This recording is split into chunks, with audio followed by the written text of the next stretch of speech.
subject line: Alex's graduation weekend final details. Rachel, we're so excited for Alex's medical school graduation on Saturday. We've reserved seats with the family: Dad, me, Aunt Caroline, Uncle Tom, and Grandma. Unfortunately, the auditorium seating is limited and we could only get 6 tickets in our section.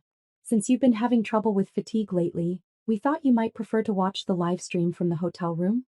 That way you can rest and won't have to deal with the crowds. We'll celebrate together at dinner after. Love, Mom. I read it 3 times, my hands shaking slightly, not from emotion but from the muscle tremors that had become constant over the past 8 months. My younger brother Alex was graduating from Cornerstone Medical School, fulfilling our parents' dream of having a doctor in the family.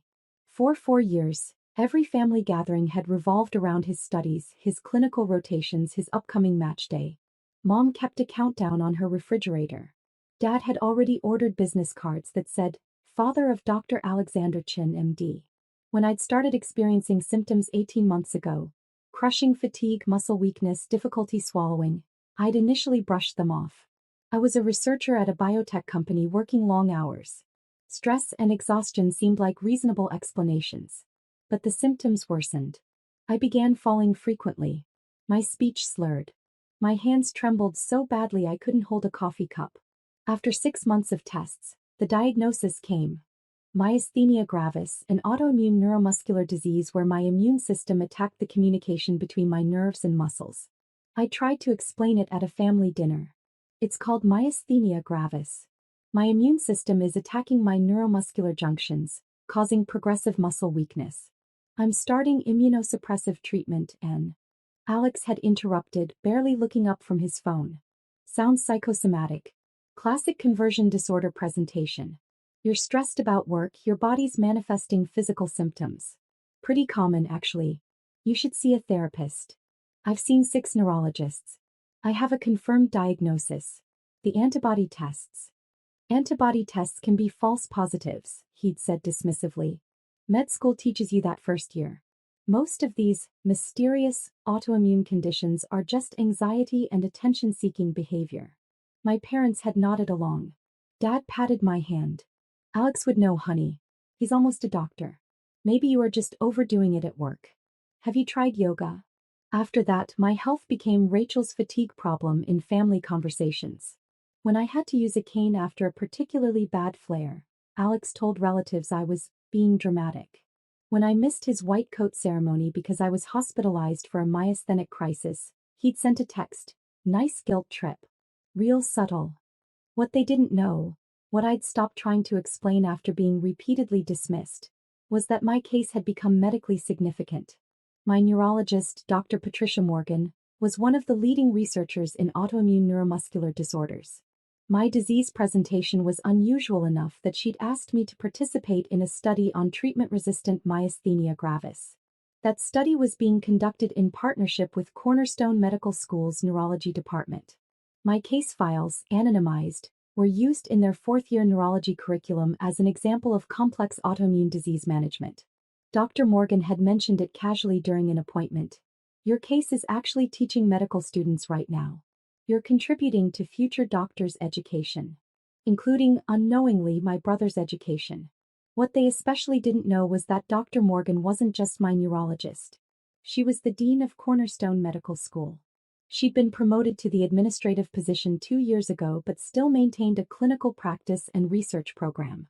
Alex had mentioned his dean in passing. Dr. Morgan is giving the commencement address. She's intense. Everyone's terrified of her. I'd said nothing.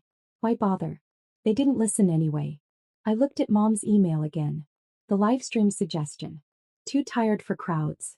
As if my progressive neuromuscular disease was just being a little sleepy. I replied simply, "I'll make my own arrangements. See you Saturday."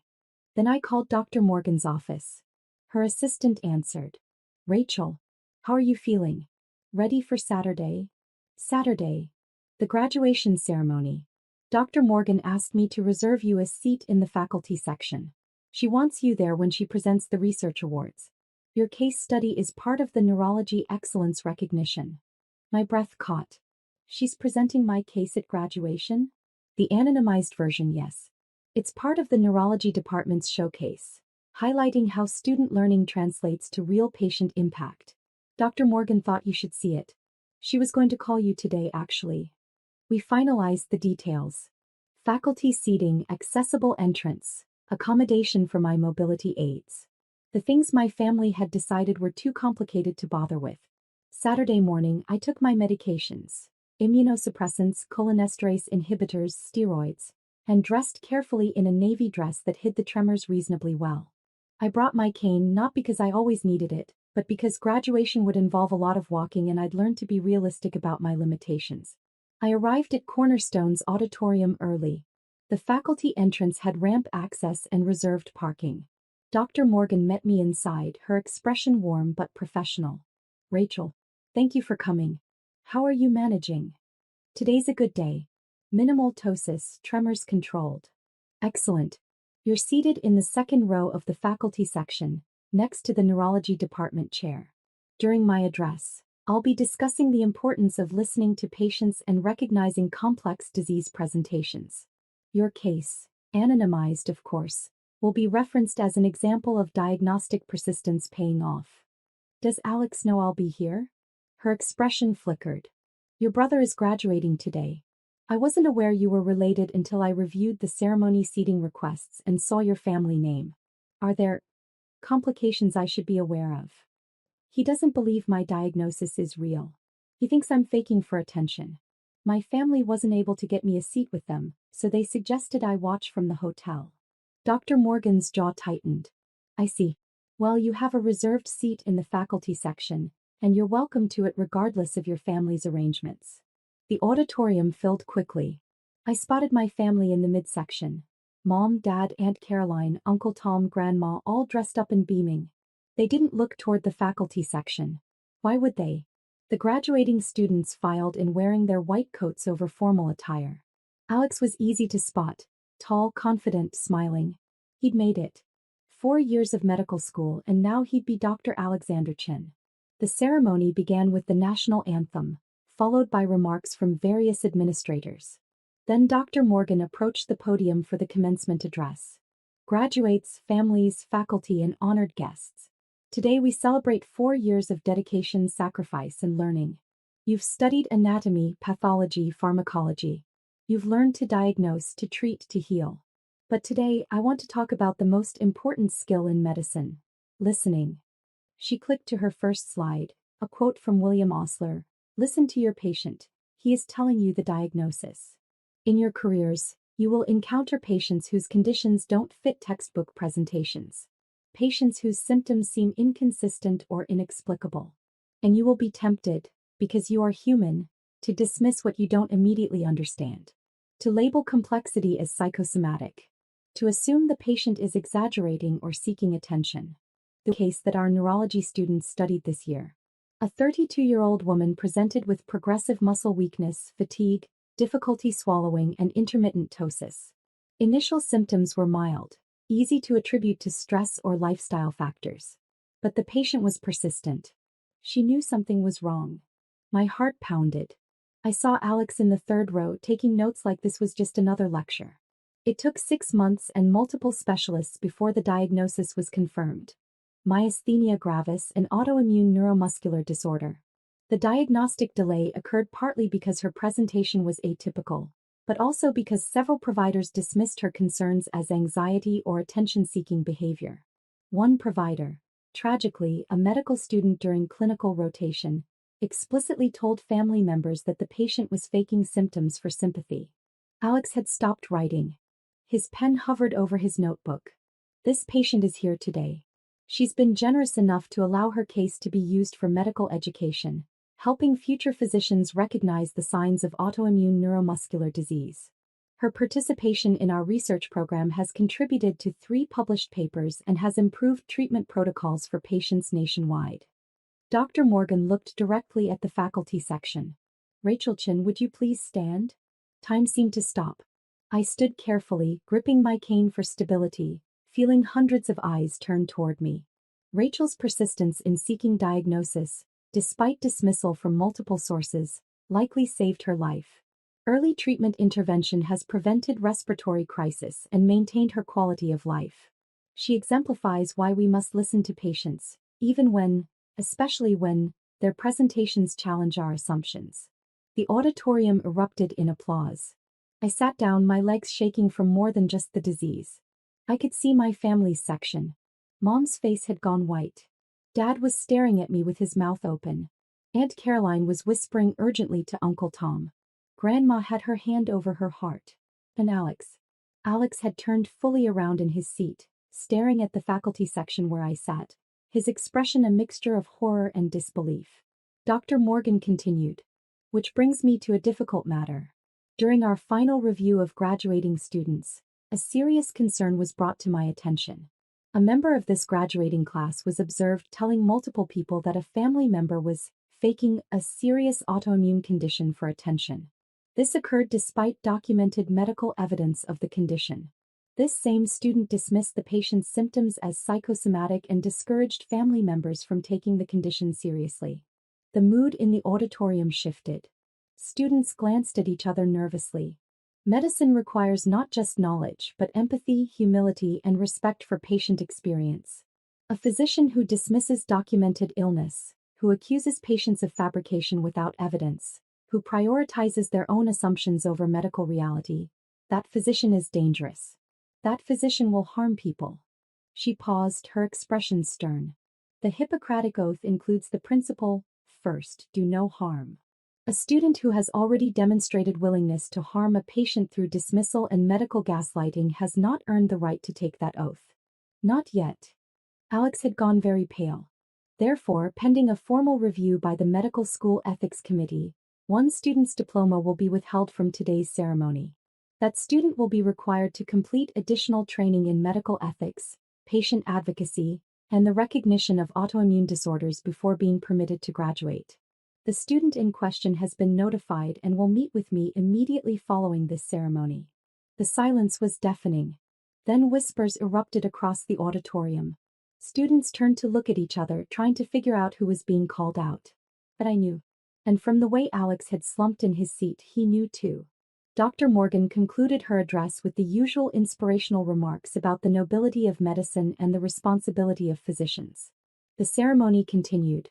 Other awards, recognitions, the conferral of degrees. When Alex's name was called, there was a confused pause. Dr. Morgan announced simply, Alexander Chin, diploma pending ethics review. Alex walked across the stage to scattered, uncertain applause. He didn't receive the diploma folder. He shook Dr. Morgan's hand and walked off the opposite side, his face blank. After the ceremony, the auditorium erupted into chaotic conversation. My family pushed through the crowd toward the faculty section. Mom reached me first, her face streaked with tears. Rachel. Oh my God, Rachel. You're the patient. The case study. This whole time. Yes. And Alex told people you were faking. He said that. To classmates. To us. Her voice broke. His diploma is being withheld because of what he said about you. Dad looked stricken. We didn't know. We didn't understand how serious. Rachel, we thought you were just tired. We thought. You thought Alex was the expert because he was in medical school, I said quietly. You believed him when he said I was faking even though I had a confirmed diagnosis from 6 specialists. You suggested yoga instead of listening to me describe my treatment protocol. Aunt Caroline had tears streaming down her face. You were in the faculty section. You're part of the medical school research program. Rachel, why didn't you tell us? I tried. Constantly. But Alex was the one becoming a doctor, so Alex must be right. I was just your daughter with the fatigue problem. Alex appeared, accompanied by Dr. Morgan and another administrator. His face was ashen. He stopped several feet away, unable to meet my eyes. Dr. Morgan's expression was granite. Mr. Chin, your family is here. This seems like an appropriate time for you to offer the apology you mentioned in our preliminary discussion. Alex's voice was barely audible. Rachel, I'm sorry. I was wrong. About everything. Your diagnosis is real. Your symptoms are real. I accused you of faking a serious disease. I dismissed documented medical evidence. I prioritized my own ego over your health. And I convinced our family to do the same. You told people I was faking for sympathy, I said, my voice steady despite the tremors in my hands. You did that while studying to be a physician. while learning about the exact disease I have. What kind of doctor dismisses a patient's suffering because it's inconvenient? A bad one, Alex whispered. A dangerous one. Dr. Morgan is right. I don't deserve to graduate. Not yet. Dr. Morgan addressed my parents. Mr. and Mrs. Chin, your son will be required to complete 60 hours of ethics training, shadow our neurology department for 1 month, and write a formal research paper on patient dismissal and medical gaslighting before his diploma will be released. He will also be required to meet with Rachel and formally acknowledge his role in discouraging her family from supporting her treatment. Mom was sobbing openly. Dad looked like he'd aged 10 years in 10 minutes. Additionally, Dr. Morgan continued, I'm recommending that your entire family participate in educational sessions about chronic illness and family support systems. What happened to Rachel, being dismissed by her own family during a serious health crisis, is a failure that extends beyond your son. He turned to me. Rachel, I want to be clear. Your participation in our research program has been voluntary and valuable. What's happened today was not about punishing your brother, though his actions warranted consequences. It was about ensuring that future physicians understand the real-world impact of patient dismissal. You've taught these graduates a lesson they'll never forget. Over the following months, Alex completed his requirements. He shadowed Dr. Morgan in neurology clinic, observing patient consultations and complex case management. He wrote his ethics paper on how confirmation bias and diagnostic arrogance lead to patient harm. He attended my infusion appointments and witnessed firsthand what living with myasthenia gravis actually meant. 6 months after graduation, we met for coffee. He looked different, humbler, older somehow. The diploma came yesterday, he said. They're holding a small ceremony next week for the 3 of us who had delayed graduations. Congratulations. I don't deserve congratulations. I almost became the kind of doctor who kills people through dismissal and arrogance. He looked at me directly for the first time. You were suffering, really suffering, and I called you a faker. I'm going into family medicine. I requested a primary care residency specifically because I want to work with patients whose conditions are complex and dismissed by other doctors. I want to be the physician who listens when everyone else gives up. That's a good goal. It doesn't fix what I did to you. Nothing fixes that. But maybe I can make sure other patients don't experience what you did. What I put you through. Our family slowly rebuilt trust, though it looked different than before. They attended my infusion appointments, learning the reality of autoimmune disease management. They read the research papers I'd contributed to. Mom joined a myasthenia gravis support group for family members. Dad started fundraising for autoimmune disease research. But the most significant change was simpler. They listened. When I said I was having a bad symptom day, they believed me. When I explained my treatment protocol, they asked questions instead of offering yoga suggestions. When I needed to use mobility aids, they made accommodations instead of suggesting I was being dramatic. Alex eventually got his diploma and started his residency. He sent me a photo of his white coat with his name embroidered above the pocket. Alexander Chin, MD. Below it, he'd added a pin, a purple ribbon, the symbol for myasthenia gravis awareness. His caption read, in honor of my first teacher who taught me that listening to patients isn't just good medicine, it's the only medicine that matters. He was learning. They all were. And for the first time since my diagnosis,